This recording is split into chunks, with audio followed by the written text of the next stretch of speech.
everyone. Welcome to the One More Thing podcast. I'm Ricardo, and I'm joined today, as always, with Pastor Larry. Thanks for being here. That's my pleasure. It's good to see you today. But it's interesting because this week I wasn't there, and you were on stage. Yep. So often you're asking me questions, so maybe today I get to ask you a few questions. I know you'll ask me questions, but I know maybe there's something I could ask you. Yeah. You and Josh were on stage this weekend. And how long have you known Josh? We actually did the calculation. We met in 2012, so right before I married Laura. So it's been a long time.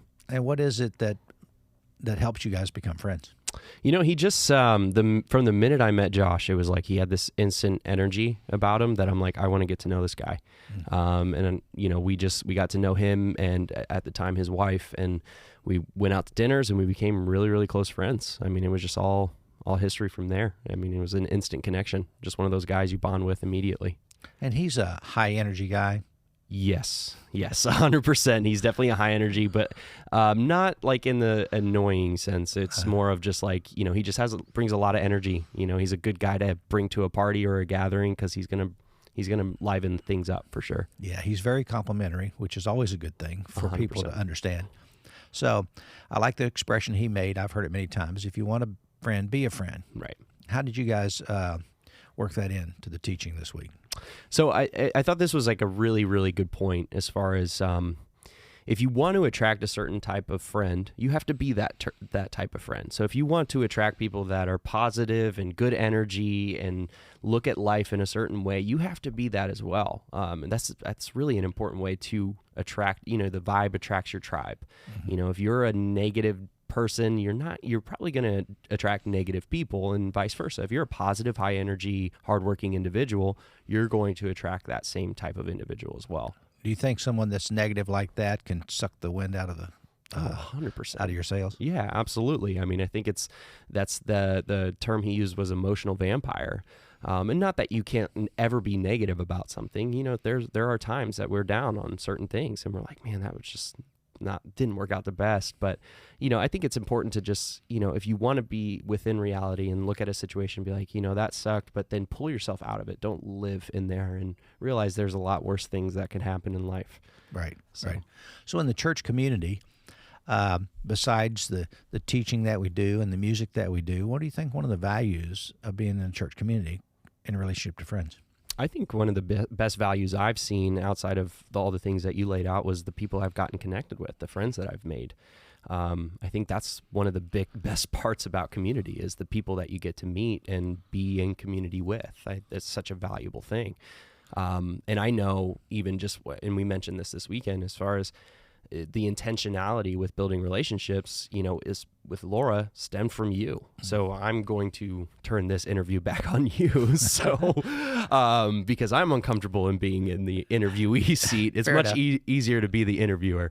But I think, you know, you instilled this value in not only in your kids, but in the people around you. And you can see that through the community of just being intentional. Where did that come from? There's a couple of cliches. One I learned a long time ago, and I don't remember exactly where I got it, but it's a phrase that I've resonated with, and it's this: always inclusive, never exclusive.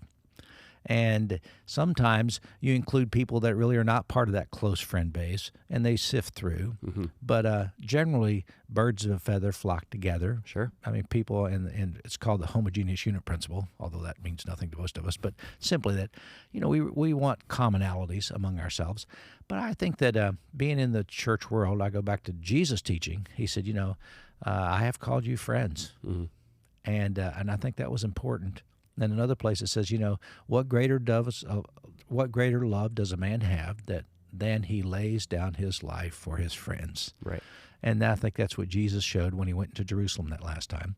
So when you get this idea in the church community that, you know, you're not just my community, you're not just my family, many of you have become very close friends. Yeah. And so that's part of it. The other thing, I think the biggest, deepest relationships that I've seen created within the church structure are in a small group setting. I think, you know, you get to understand people and get to know them a little better. I do a men's group that I have for 22 years, and we meet together and we know what's going on. If someone new comes in, they're invited, and it's fine. It's an open group. But after a while, or 10 or 15 or 20 years, you really get to know people very well, and I think that's important. Absolutely. And traveling like we've done before, some of the greatest friendships I've made or seen being cultivated is when you help people get into a group setting. And I'll use two guys, Bill and Bob.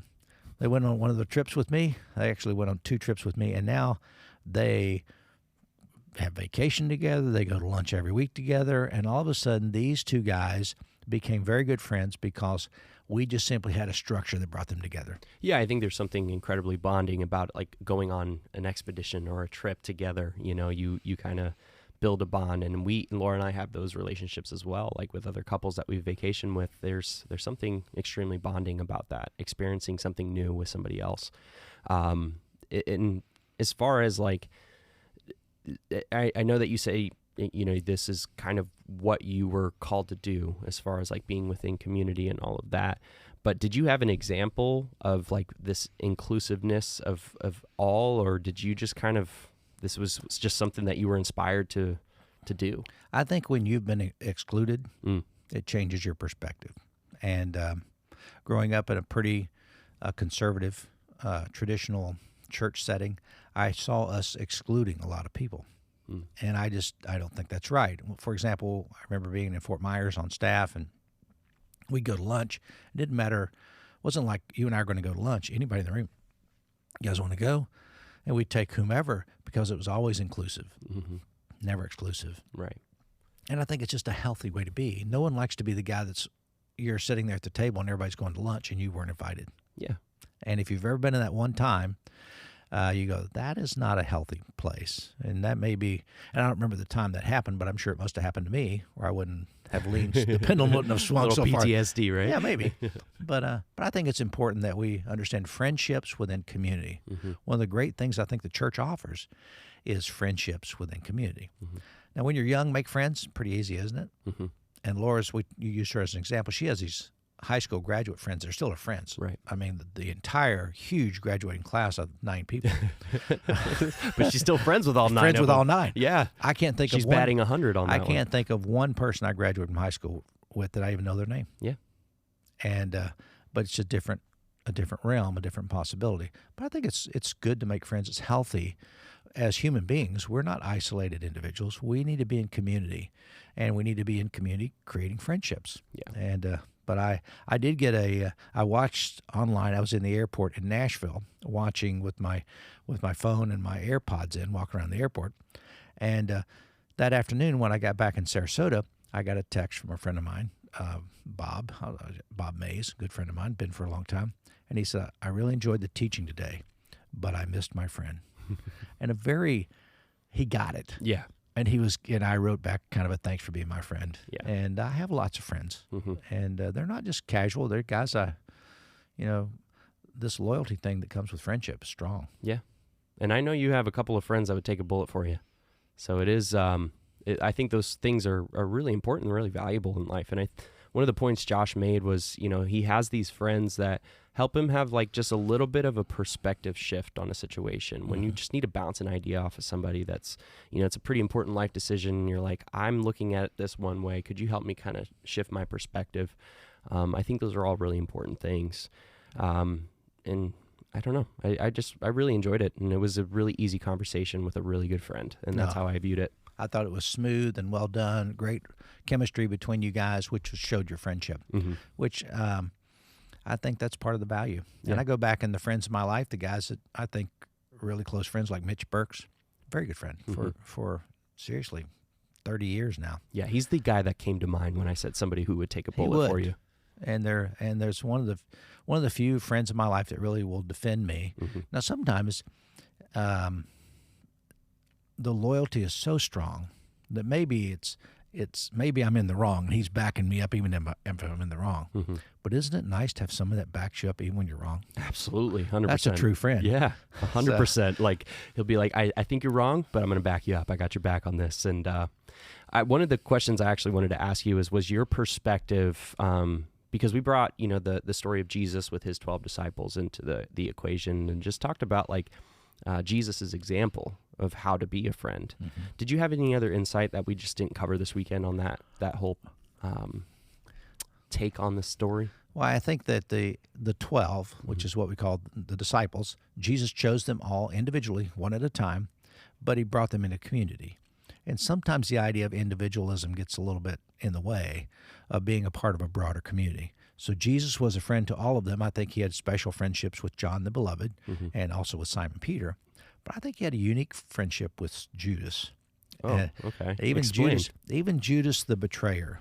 What we know is what we get, but some scholars think that Judas wasn't really an enemy of Jesus. He was just trying to nudge Jesus into this messianic role. He was impatient. If he had a flaw, I'm impatient, but I want you to step up because I know I've seen what you can do, but you won't do it, and I want to push you into the role that I think you should take, and I'm willing to sell you out to push you into that role. And then I think when he saw what happened, he was full of remorse, and this plan didn't work. As a matter of fact, it backfired, and I have literally crucified my friend. And he took his own life because of that. He couldn't handle the remorse. So if he was just a bad guy, why would he do that? Right. So a lot of scholars think we miss the importance of, even though he betrayed him, so did Simon Peter when he denied him.